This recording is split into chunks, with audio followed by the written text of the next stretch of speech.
violence condemned by the Human Rights Council. What you have to do is two things. You have got to lobby the good guys, the Western liberal democracies, but I would include in that people like Korea, Japan, Australasia and so on, to work towards raising issues, even if they risk being defeated, as they surely will, in resolutions.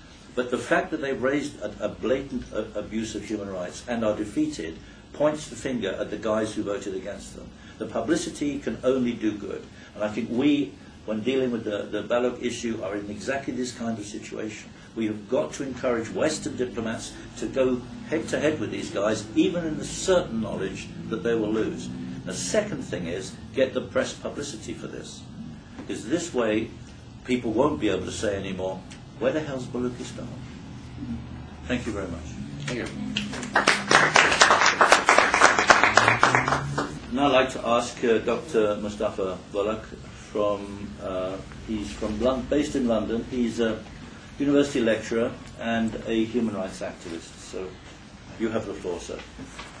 Okay, thank you very much. After listening to all my colleagues and friends discussing the issue of Balochistan, it reminds me of some years ago when I was in one lecture of one of my lecturer.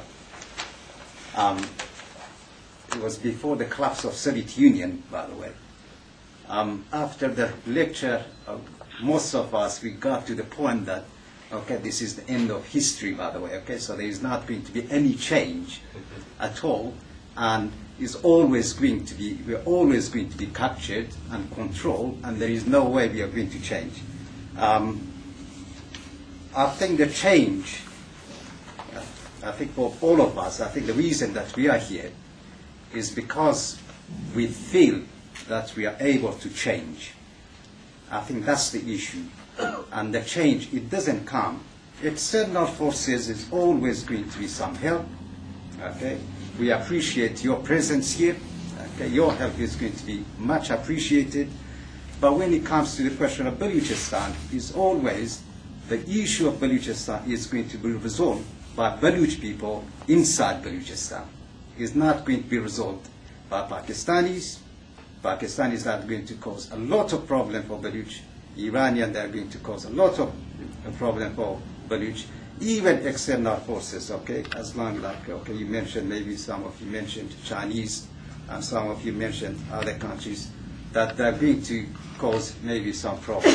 But always the issue of any nation, the issues of human rights, the issues of democratic rights, the issues of political rights is always going to be resolved by the people, the local people that they exist, they live in their locality. It's always been the case, and I think it's always will be the case. So it's a question of the Balochistan. Balochistan are going to resolve their own problem. All these people, we can hear, there is no one single day that we don't hear that at least one of the Baloch, men or women, are being captured. Teenagers, recently teenagers, like 17, 18 years old, and after 2-3 days, you get their mutilated bodies. And then, next day, you see the same, okay, in the same area, in same locality, people, they take the flag of Balochistan, and they raise the flag of Balochistan, and they talk about the independence of Balochistan or having democratic rights.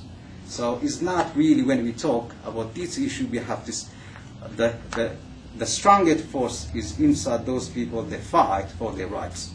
If we talked about, I don't know, even, some time ago about women's rights, about blacks' rights, then exactly the same principle. There is no way we are going to change, or there is not going to be any change at all. Now, just is a brief, to start. Now, we've been talking here about Balochistan.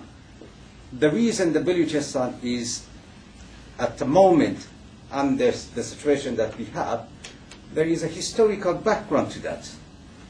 I mean, Balochistan hasn't come just in the state as it is now. There's a historical background to that.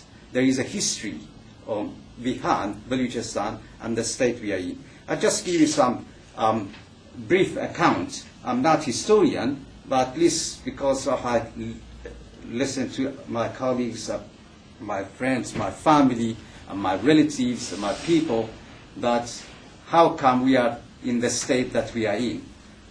In year 1666, Balochistan, like many of the European countries, when they started to set up their nation state, as a nation state, that means recognizing their rights as equal nation, they started. In 1666, Balochistan had its own government, its own sovereign government, independent government, like any other government in the region. No mention of Pakistan or all this sort of stuff. Okay, even Afghanistan was, it wasn't, at that time, somehow on the map. So Balochistan, they had their own state until 1839, when the British invaded Balochistan. British Empire invaded Balochistan in 1839. So they captured the area. Of course, they killed the leader of the Baloch political establishment and so on. So Balochistan became somehow a semi-colonized state from 1839. From 1839, again, Baloch, they started to really work very hard. They struggled to get rid of the British in Balochistan. And a lot of documents, people that mention the Afghans, but there have been a lot of activities of Baloch to get rid of the British from their motherland. Many people have been killed. Okay? It was the same time, by 1850s, because of the situation, the environment British created in the region, the Persian, okay, it wasn't Persian government, it was basically Azeri or Turkish government. Raja went to Western Balochistan, where I come from. So they captured, again, they invaded Western Balochistan, where I come from, which is in Iranian side now, in 1851. By 1871, British and the Persian, they drew this land. That's why we're talking about East Balochistan and Western Balochistan. They drew land and then almost made two halves of Balochistan, Eastern Balochistan and Western Balochistan. And the line is called Goldsmith Line in 1871. Again, in 1893, they drew another line. So the part of the Balochistan, which is in Afghanistan, is Joran Line, and it was drawn in 1891. But again, Baloch really worked hard. They struggled, to unify Balochistan. And by 1920s, you had the political movement. In Balochistan, you've got political movement. Balochistan, they call it Anjumani Balochistan or something like that. So, yes, is a very basic political movement in order to unify Balochistan, in order to regain its full independence. Remember, when the British were there, British recognized Balochistan as Balochistan. They said, we are going to stay in Balochistan as long as we are in India. So by 1940s, Baloch were part, really actually, to regain their independence. And there wasn't such mention of, by the way, Pakistan.